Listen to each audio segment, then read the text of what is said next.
बरोबर त्या शाळेमध्ये लिफ्ट दुरुस्ती करता एक लिफ्टमन आलेला होता. तर बेसमेंटला जेव्हा तो गेला तेव्हा तिथं 3 मुली होत्या. तर तर त्या मुलींचं मोलेस्टेशन केलं. एकटं बघत राहणे किंवा एका मुलीच्या पाठीवरून हात फिरवलेले असतात.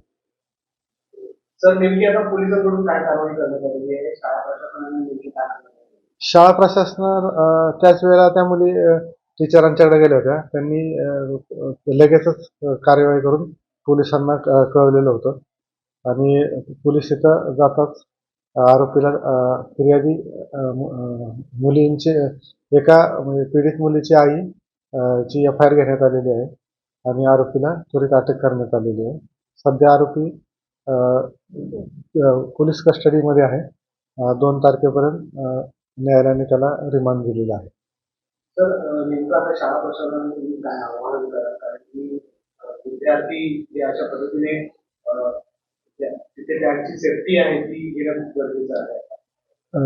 म्हणजे सध्या आपण पाहतो सार्वजनिक स्तरावर CCTV कॅमेरे लावणे किंवा पोलिसांच्या निर्भया म्हणजे भांडूपमध्ये जर शाळा लेवलला जनजागृती करण्यात येत असते.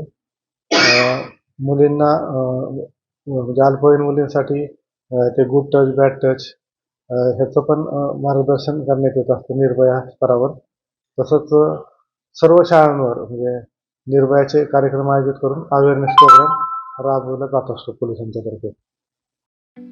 ठळक घडामोडींसाठी देशोन्नती न्यूज चॅनलला सबस्क्राईब करा आणि बेल आयकॉन प्रेस करा.